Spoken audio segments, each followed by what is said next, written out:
Welcome to the Old Time Radio Superman Show. From Boise, Idaho, this is your host, Adam Graham. If you have a comment, send it to me, adam@adamsweb.us. And remember, once a month to cast your vote for the show on Podcast Alley. If you've not already, be sure to check out our book, Tales of the Dim Night, at dimnight.com and at smashwords.com for those of you who have an ebook. We're participating in National Read an Ebook Week, which means Tales of the Dim Night, usually available for $4.99 or $4.95, is now available for $1.24, but only through March 12th. So get your copy at dimnight.com. Well, now let's go ahead and we'll sit back and we will listen to Part 12 of The Headless Indian. Faster than a speeding bullet. More powerful than a locomotive. Able to leap tall buildings at a single bound. Look! Up in the sky! It's a bird! It's a plane! It's Superman! Yes, it's Superman, strange visitor from another world who came to Earth with powers and abilities far beyond those of mortal men. Superman, who can change the course of mighty rivers, bend steel in his bare hands, and who, disguised as Clark Kent, mild-mannered reporter for a great metropolitan newspaper, fights a never-ending battle for truth, justice, and the American way. But before we join Superman, here is an important message. Yes, fellows and girls, here is an important message for you. A message that comes direct from our fighting Marines in the Solomon Islands. A message echoed by the Blue Jackets on the high seas, by the boys who have won the right to wear the Army and Navy wings, by our troops in Africa, our commandos in England. In fact, by every man in the American Armed Forces, no matter where he may be. And here's the message. We're going to win this war. We're going to wipe Hitlerism and fascism off the face of this earth. We've taken on the job, and we're going to see it through to the finish. But we can't do it alone. We can't do it without the help of every boy and girl and every man and woman back home. Of course, we all know what that means. We know the one way we can help those boys fight this war to a victorious finish is to see that they get all the guns and tanks and ships and planes they need. But those things require a lot of money, and that's where you and I come in. We help our government to buy those war materials by lending our money, by buying all the war stamps we possibly can as often as we can.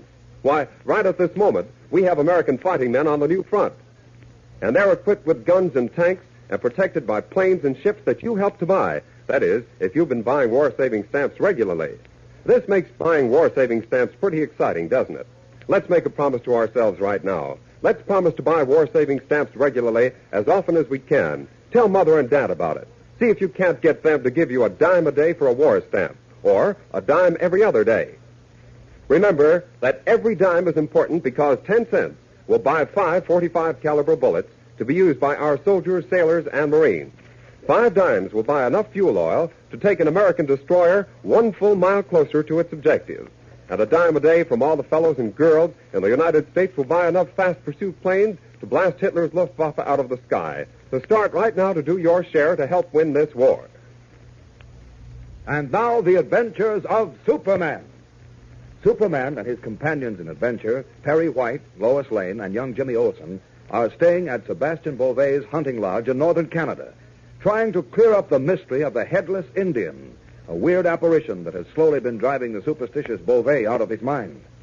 Also a guest at the lodge is Niles Graham, a sinister character known as the Laugher, who has sworn to do away with Kent and his companions. In our last episode, we heard how White narrowly escaped death when a bullet fired at him by the Laugher grazed his temple. It is now early the following morning. A bitter wind is howling outside the hunting lodge, and the snow-covered landscape can barely be seen, for the sun has not yet come up. Perry White stirs in his bed, moans a little, and sits up. Oh, my head. Where in the world am I? Now, what happened? You're all right, Mr. White. Don't try to get up. Huh? Oh, is that you, Jimmy Olsen? Yes, sir. Well, what are you doing here?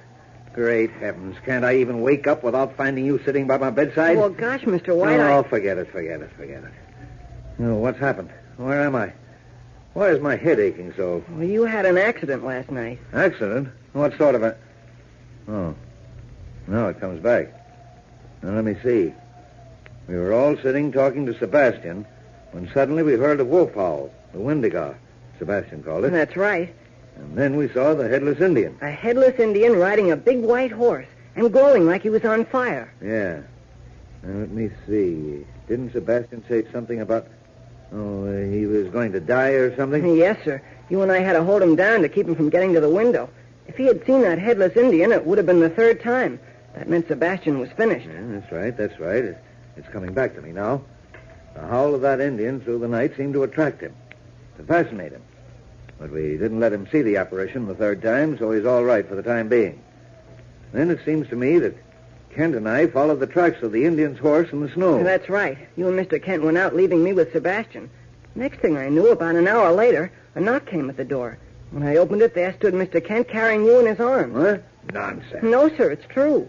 Why was Kent carrying me? Someone fired a shot at you while you were in the woods, and it grazed your temple. You don't know how close to death you came last night. Wait a minute. Let me think, Jimmy. Great Scott. Now I recall the whole thing.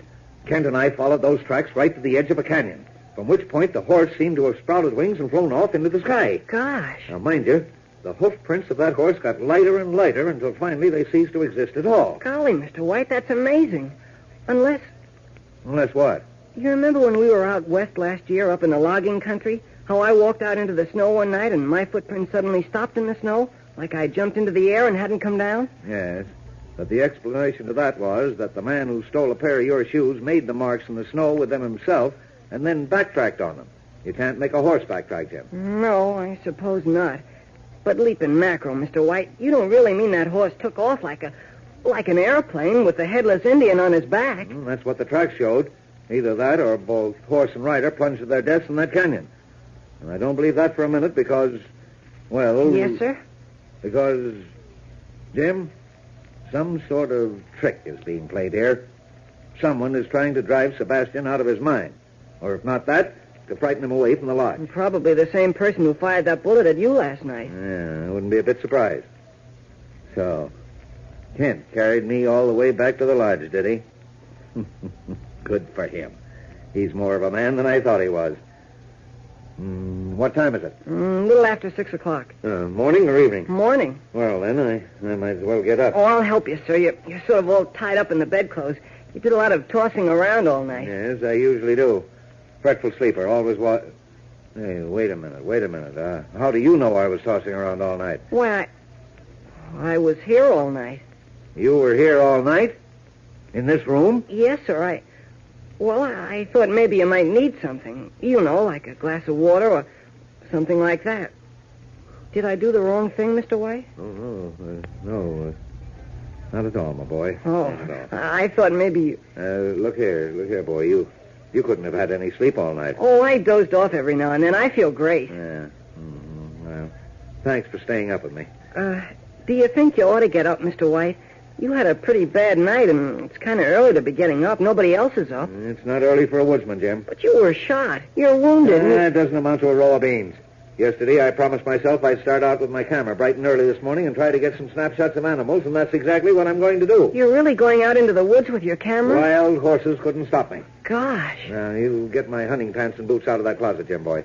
My woolen socks are on this chair over here, and I'll be dressed and out in the woods before you can say Jack Robinson. Yes, sir. Well, first, out of these pajamas and into that heavy woolen shirt. Oh, a-hunting we will go, a-hunting we will go. Oh, this is going to be a great treat for me. I haven't prowled through the woods alone with a camera for years. Here are your hunting things. Thank you, boy, thank you.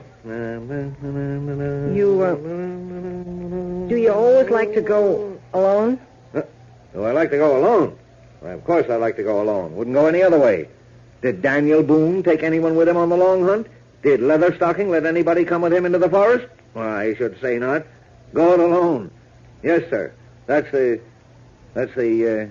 only way to do it. Alone. Oh. Uh-huh. What, you want to go? Oh, gosh, could I, Mr. White? Could I? Oh, yes. Oh, golly, leaping mackerel, that's great. My gosh, quiet, you little imp. You want to wake up everyone in the lodge? If you do, they'll all want to go. Oh, golly, I'm sorry. I didn't think. Well, think next time. Well, I'll be dressed in the jiffy. You hurry up and get those hunting things on that Kent bought for Oh, us. yes, sir. I'll be back in no time. No time at all. Oh! Didn't I tell him to be quiet? The blasted little... Sat by my bed all night. All night. Well. A little...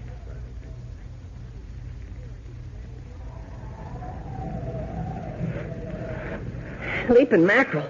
It's freezing cold out here in these woods, Mr. White. You got to get used to it, boy, if you're to become a woodsman. Like Daniel Boone and Leatherstocking? That's right. They must have been tough men. Yes, they certainly were. Daniel Boone must have been a sort of Superman of his time, huh? Well, that's one way of putting it. I suppose he... Wait. What is it? Quiet. I missed it. Mr. White. Great George, boy, didn't you see them? 3 deer standing on the trail ahead, a buck and 2 doe. The most beautiful set of horns that I've ever seen. Oh, gee, I'm sorry. Oh, what a picture that would have made. Well, there's no sense crying about it. I guess I'm just not a woodsman. Well, you will be. You just stick to old Perry White, and you'll learn to read signs like a veteran. Gosh.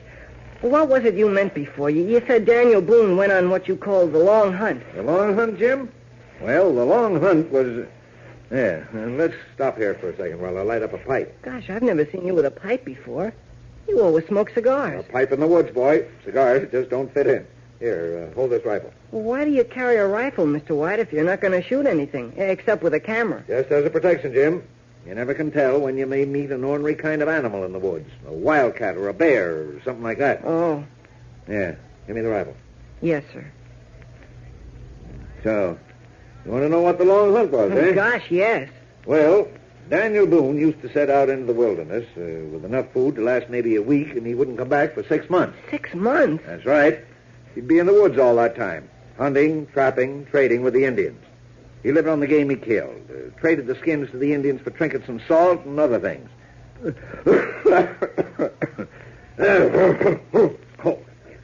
But he got just enough to live on. And after 6 months or so, he'd return to the stockade with a pack of skins on his back, and he'd trade those skins in at the general store for enough food and clothing to keep him through the next 6 months. Gosh, how could a man live in the woods all that time, all by himself? It can be done. Anyhow, Boone did it. Well, come on, let's get started again. Can I carry the rifle? May I carry the rifle? May I carry the rifle? No. Yes, sir. You're too young yet to handle firearms, Jim. Many a boy is hurt, yes, and many a man, too, because he doesn't know how to handle guns properly. Guns are dangerous, Jim, and you've got to know how to use them, loaded or unloaded. Yes, sir. What was that, Mr. White? Just a partridge getting up. Oh, golly, it made me jump. Yes, partridges are like that. They wait till you get past them, and then off they go. Now, let's see. That partridge must have been sitting watching us back there, way back there by that tree. Never mind back there. Look what's on the trail ahead. There's a picture. What's that? Here, take this camera, quick. Sure, but why? You take the pictures. I want to have this rifle handy. But it's just a bear. I saw bears like that in Yellowstone Park when I was there. That's not exactly the kind of bear you find in Yellowstone, Jim. It's a grizzly. One of the largest I've seen, but it's not tame. There's nothing to be scared of, is there? Well, the bear's coming this way, and... Look, he sees us. He's getting up on his hind legs. Sleeping mackerel, look at that mouth. Here, get behind me. What? Get behind me, I said. That bear. He's coming toward us. That bear means business. I've got to shoot. Well, here goes. Jim! Mr. White, what's it? The bear's coming straight for us, and this rifle isn't loaded. Its hairy, muscular arms outstretched, its monstrous mouth agape, the great grizzly rushes toward Jimmy and Perry White. White, with Jimmy behind him, stands waiting helplessly, an empty rifle in his hand. In a matter of seconds, the grizzly... But no, let's wait and see what happens in tomorrow's episode. Be sure to listen same time, same station. Tune in and follow the adventures of Superman. Fellows and girls, don't ever get the idea there's nothing you can do to help win this war. Of course, we can't all be members of Uncle Sam's Armed Forces because some of us are too young or too old. But that doesn't mean we can't get in this fight. No, sir, because there's one big important thing we can do. We've got to see that our fighters are supplied with all the bullets and guns and tanks and ships and planes they need to wipe Hitlerism and fascism off the face of the earth. How do we do that? By buying all the war-saving stamps and bonds we possibly can. Because every time we buy a war-saving stamp or bond, we lend our government money with which to finance our fight. So remember, talk with Mother and Dad tonight about giving you an extra dime every day or every other day for war-saving stamps. And buy extra stamps from your regular weekly allowance, too. Talk about it with all your friends. Get them to make a pledge with you to buy war-saving stamps regularly. Faster than a speeding bullet. More powerful than a locomotive. Able to leap tall buildings at a single bound. Look! Up in the sky! It's a bird! It's a plane! It's Superman! Follow the adventures of Superman every day, Monday through Friday, same time, same station.